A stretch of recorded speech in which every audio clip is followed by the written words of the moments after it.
Hey everybody, Laura with Jot and Tittle Vintage Typewriters. I'm going to do a review of a Royal Aristocrat for you today. And this one is a 1957, original colors. I call it Army, an Army typewriter because it has the brown and the green, which is really common color scheme for these vintage typewriters. This is the typing sheet I just did on it. So you can see the font. Pretty basic, nothing super special about it. You'll see that every other line kind of bounced in. I don't have the answers for this, but as someone who owns 9 Royals from the 1950s and 40s, I have one for the 40s, they all do this. They all, like when you hit the return handle, they'll... Okay, where were we? My dog was barking at the falcon. The falcon has a beautiful call and sometimes comes over our house, and he's swirling over our house today and with his little call, and my dog is going bananas. So, all right. I don't even remember where I was. Oh, the bouncing. So I don't know why when you hit the return handle, it kind of bounces in one, but all my Royals do it. And so I don't know if it has to do with the pressure I'm putting on the carriage or what it is, but they all do it, and I don't know why. So I'm just going to start out saying that this one does it as well.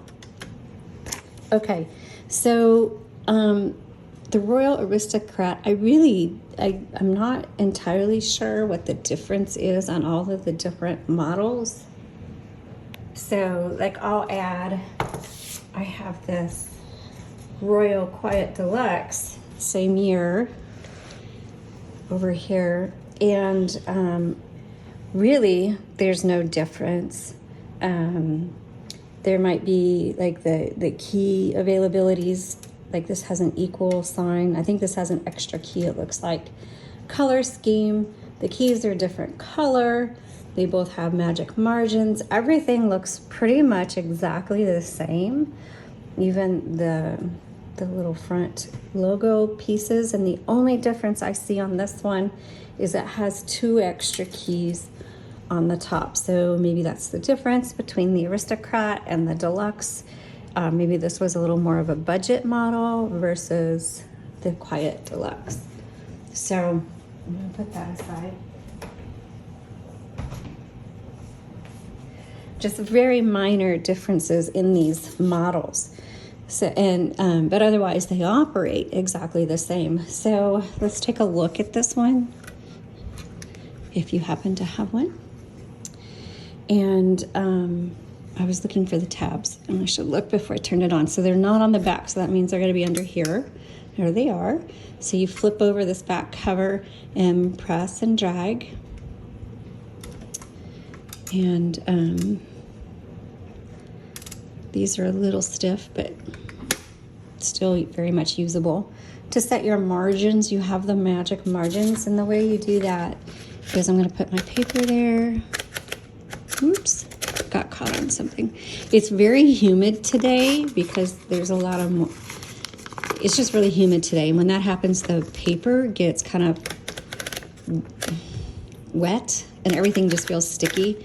So my paper is wet this morning and it's not doing well. Let's try a clean piece. There we go. This paper's kind of torn.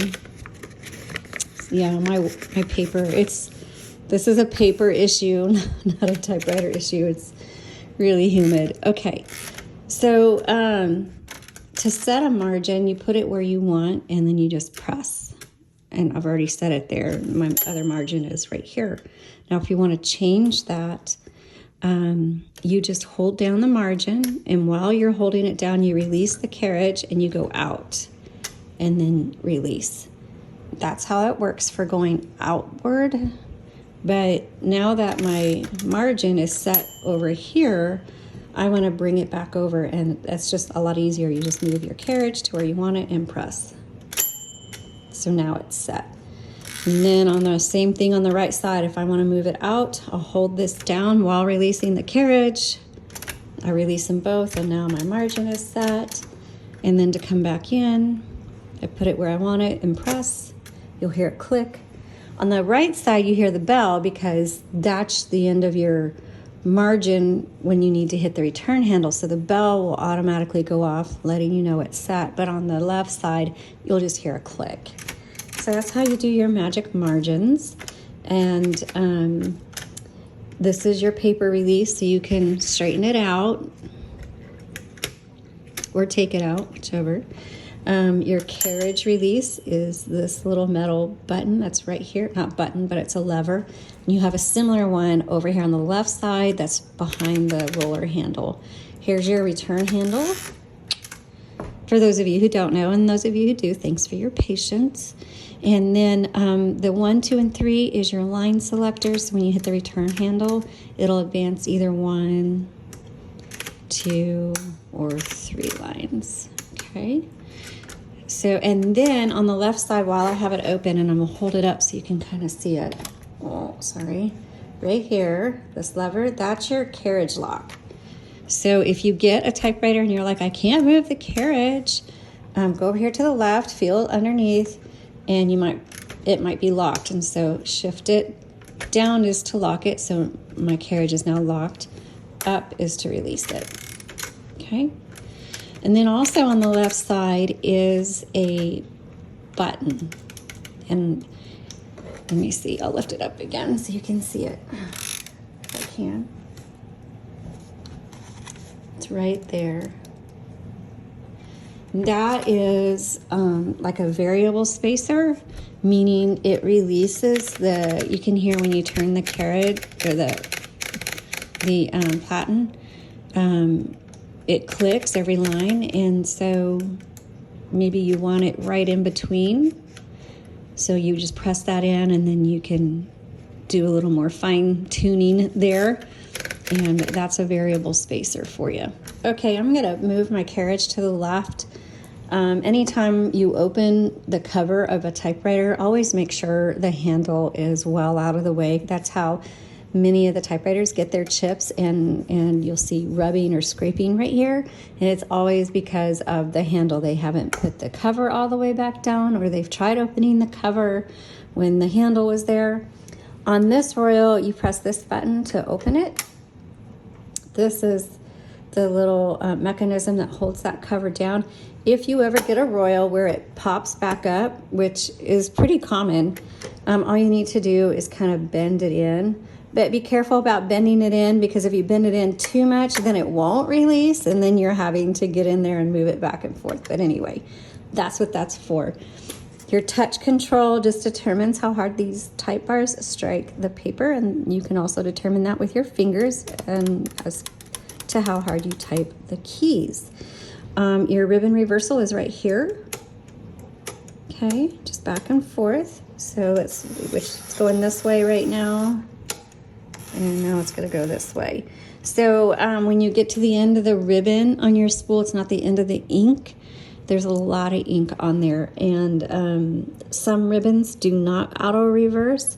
The only ones that do auto reverse have a little metal, like a clip or a grommet at the very end of the spool that will trigger the ribbon reversal.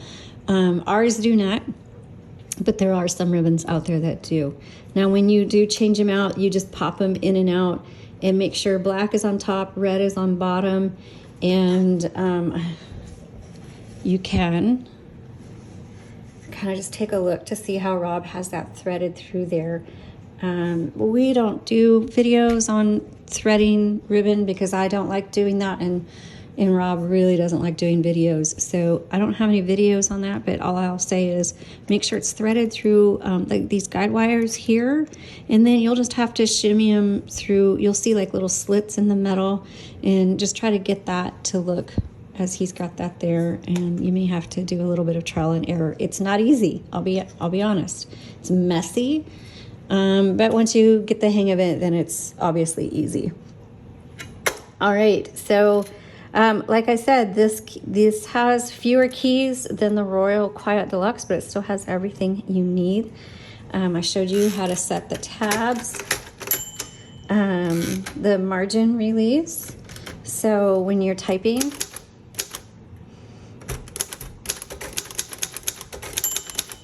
the bell goes off, you should hit the return handle.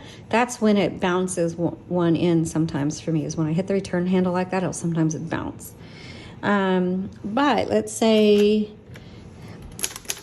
you're in the, oh, see, now it stopped on me already. This one has a really quick, you know, sometimes that bell goes off and you have a few characters, but this one's like, nope, bell, bomb, we're done. So I need to finish my word, the, and I'm going to hit margin release, get my E in there, and then go to the next line. And that is what the margin release is for. You've got your backspace. Remember, backspace does not erase. And then also, Lucas sometimes watches these. Lucas, this is for you. And you're not the only one that's asked this. People want to know how to do an exclamation point. So this is how I do it. I type a period, and then I backspace and do an apostrophe, which is a Shift 8. And now you have an exclamation point. So that is how I do it. And for those that want to know how to do a number 1, it's a lowercase L or an uppercase I. I prefer the lowercase L. It looks more like a 1. So this is a 1957. So what I would do is lowercase L, 1957. Oh, that's not a quiet. Backspace, so I'm going to X through that. A Royal Aristocrat. And that's what you do when you make mistakes when typing, which you will. You just work with it and work it into what you're typing, and it's totally fine. So you can X through it, you can type over it if it's a very similar shape, you can line through it, and there are different ways. I think there are some things out there with like whiteout. I don't use that. I just X or line through it, and a lot of other typers I know do the same thing. All right, hey, thanks for watching. I hope you enjoyed this tutorial. Please remember to give me a thumbs up and a subscribe, and you all have a blessed day.